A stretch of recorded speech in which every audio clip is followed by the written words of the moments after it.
1998'de Bursa'ya taşındık babamın iş nedeniyle.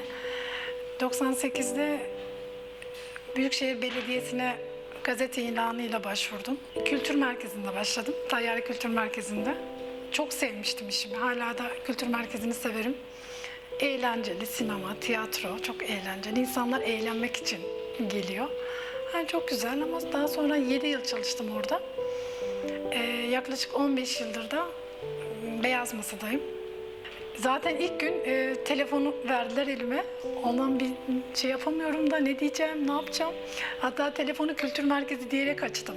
Açtım, dedi ki bayan, ben dedi Hamitler Mezarlığı'ndan ev aldım. Ama dedi şikayetçiyim dedi, mezarlığı buradan kaldırın, benim manzaramı bozuyor. Ay ben ne yapacağım, ne diyeceğim falan derken tamam hanımefendi ben not alıyorum. İlgili birimlere ileteceğim, size geri dönüş yapacağız diye kapattım. Ama dedim biz nasıl yardımcı olacağız bayana? Sonra söyledim. Dediler tamam yani mezarlığın oradan kaldırılması mümkün değil ama biz onu vatandaşa daha uygun bir dille anlatırız. Vatandaş geldiğinde zaten anlıyorsunuz. Yani mimiklerinden, yüzünden çok sinirli veya da artık ön yargılarıyla geliyorlar zaten. Mesela yolda bir çukur var. Gelmiş amca işte burada yapmıyorsunuz kaç aydır arıyorum soruyorum. Öncelikle şey diyorum hoş geldiniz amca nasılsınız? İşte bir çay söyleyeyim.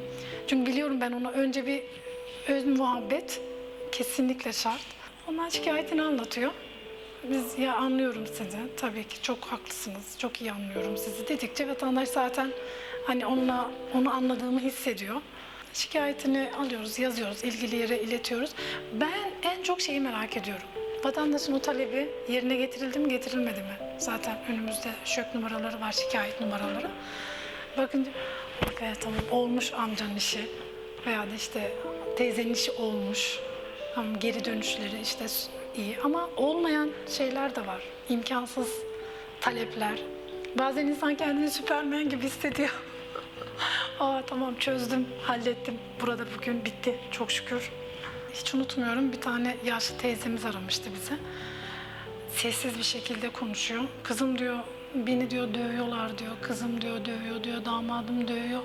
Ama şey ya bir anda acaba yaşlı ya hani yok ya gerçek olamaz. Teyzeciğim konuşturuyorum teyzeyi.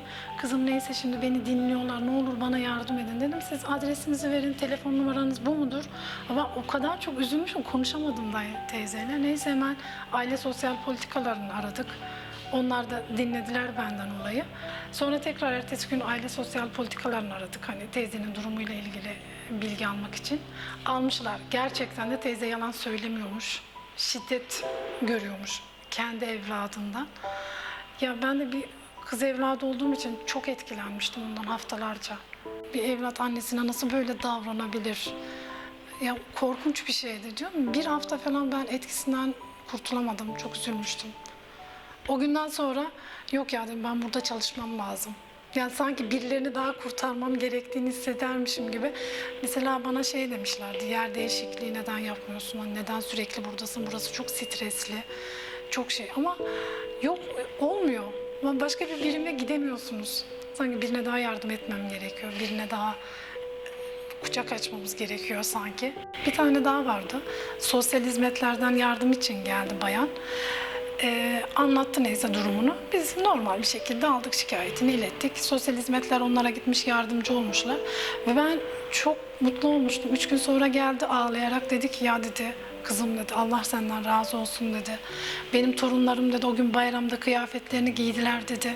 O kadar mutlu oldular ki ben dedi ellerimi açtım sana dedi yalvardım dedi Allah'ım bu kızın işini razı. Ya ben o gün gözyaşlarımı tutamadım. Çok çok etkilendim. Çünkü şey dedim ya tamam Aysel sen buradasın. Çünkü sen dua alıyorsun. Benim de hep böyle istediklerim yani hayal ettiklerim işte çocuğum olsun, oğlum olsun, evim olsun. Onların baktım hepsi oluyor. Demek ki ben gerçekten iyi bir noktadayım. Dua alıyorum çünkü. Devam et Aysel sen buradan. Ve 15 yıl oldu.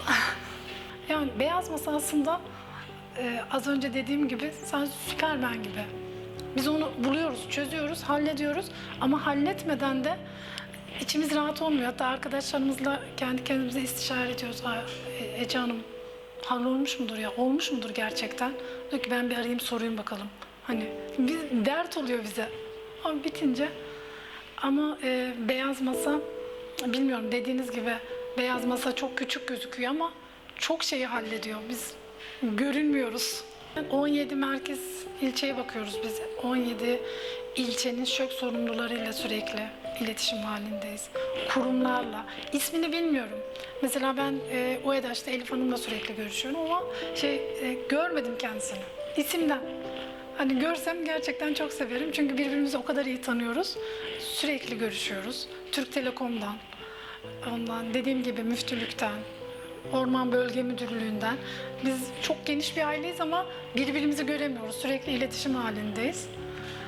O yüzden ailemiz çok geniş. Görünmez ama. Ya ben aslında üzülüyorum. Bazen vatandaşlar geliyor.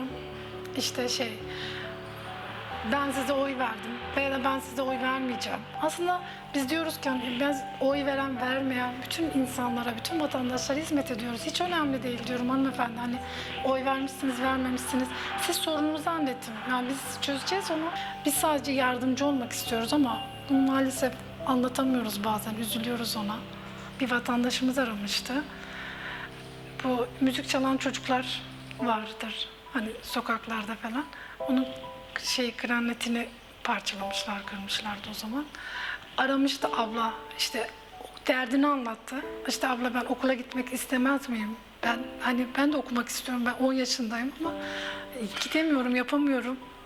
İşte annem yok. Babam zaten araştırın TC'sinden biz gerçekten üşenmedik, araştırdık ve altından bir dram çıkmıştı.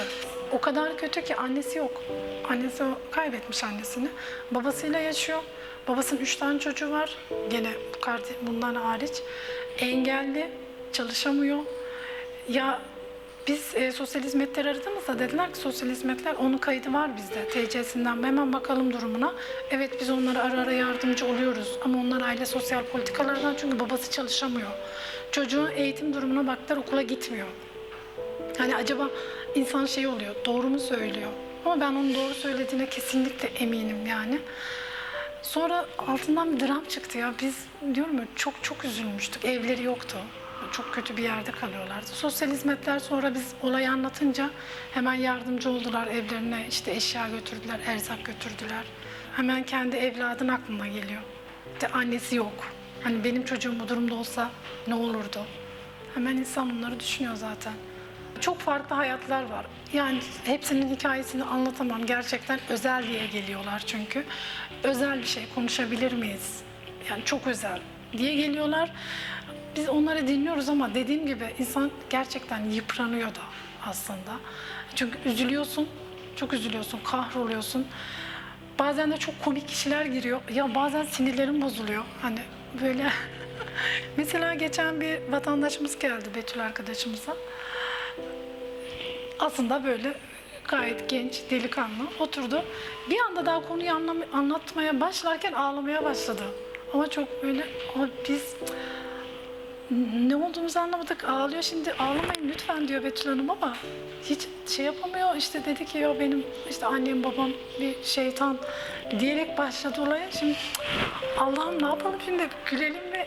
Ağlayalım mı? Yardımcı olacağız tabii ki ama hani insan böyle şeylerle de karşılaşabiliyor. Hep bir dram değil aslında bazen. Sonra telefon çalıyor. Tamam anne geliyorum ben eve diyor. Ama komşusunu şikayet ediyor. İşte diyor alt kattaki komşum ama lütfen diyor benim şikayet ettiğimi söylemeyin. Ben 5 çayını ineceğim ona birazdan diyor. Ya nasıl bir şey? Böyle şeyler de oluyor yani. Biz de burada çalışıyoruz gerçekten. Bizim de duygularımız var. Biz de insanız. Bazen gerçekten çok üzülüyoruz. Çok hakaretler oluyor. Çok sinirlenmiş bir olaya veya da işte artık canına tak etmiş. Biz onu anlıyoruz ama o bizi anlamıyor. Artık böyle hakaret bayi. Biz telefonu kapatamıyoruz. Yani diyoruz tamam o bize hakaret etmiyor. Şu an gerçekten çok sinirli. Ama ne bileyim ya birazcık daha dikkat etseler. Çünkü biz de üzülüyoruz. Bayanız burada. Bazen o şekilde hakaret, küfür de olabiliyor yani. Daha böyle biraz hassas davranırlarsa.